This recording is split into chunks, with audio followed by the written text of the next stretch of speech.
The wildlife trade is big business and generates substantial revenue worldwide. Every year, thousands of bird species and millions of individual birds are traded internationally. Many end up in small cages in private homes where they will never, indeed, never see another bird or even a tree. Yes, Senti, it's a sad life. But here in South Africa, a small organization operates a safe haven for birds that have been rescued from captivity but can't be released back into the wild. Because very often the birds just couldn't cope with living in the wild again. Feeding time is twice a day at Birds of Eden Bird Sanctuary. The first gourmets like this yellow-breasted macaw don't waste any time. Living free in nature is an experience many of these birds aren't used to.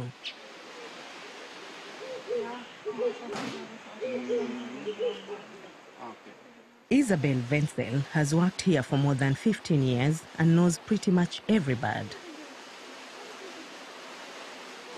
This is Percy. He's the sweetest little bird, but he's got a nasty streak with the other birds. He takes on, he challenges all the bigger birds.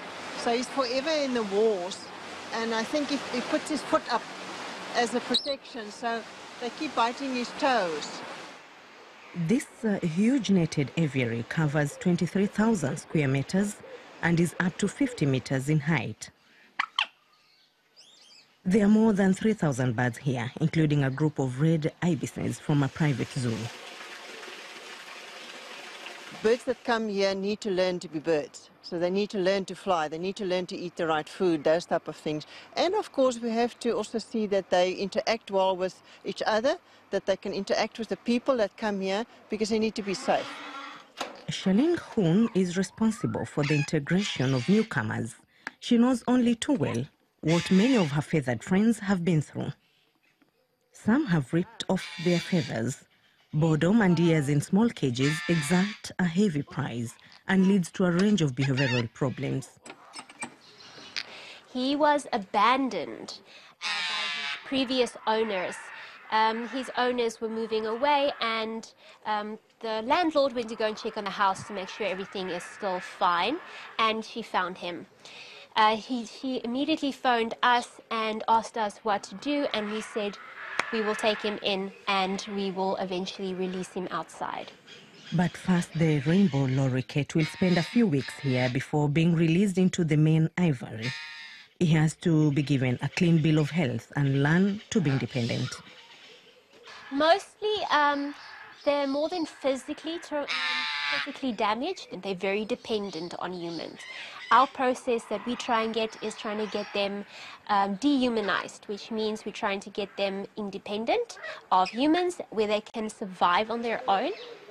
The sanctuary is financed by the money visitors spend here, but they may not touch the birds because they should again live as wild animals, even in the aviary. They won't be able to survive in the wild. Around half of the 220 species here are from Africa, the rest from other parts of the world, poached and then sold. Every year, millions of birds fall victims to the global trade in wild animals. The pet trade in South Africa is a huge bit. It's a huge industry.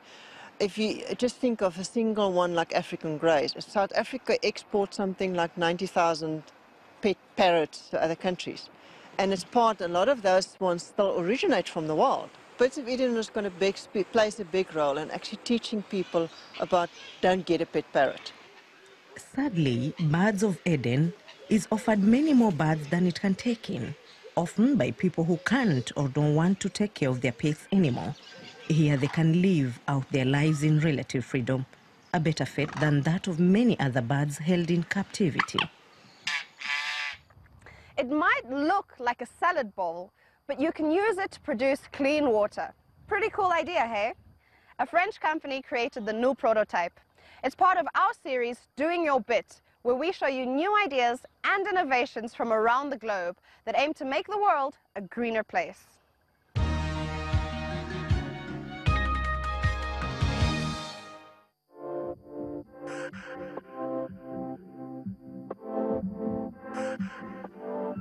In many countries, clean drinking water is a scarce resource. In Africa alone, 340 million people don't have access to it. And population growth and climate change are making things even worse. French company Marine Tech has come up with an idea. It produces these plastic heliospheres, which turn dirty water into drinking water. The sphere contains a tray that's filled with unpurified water. When the sun heats the sphere, the water evaporates. It condenses on the dome and then collects beneath. High temperatures in the dome also kill microbes. The result is perfectly clean drinking water. The 1,200 euro system can produce up to 10 liters of water per day. That's enough for a family of 5. The manufacturer says the Helio is designed to last 30 years. Do you like that?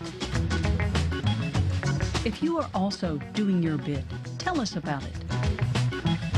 Visit our website or send us a tweet. #DoingYourBit. We share your stories.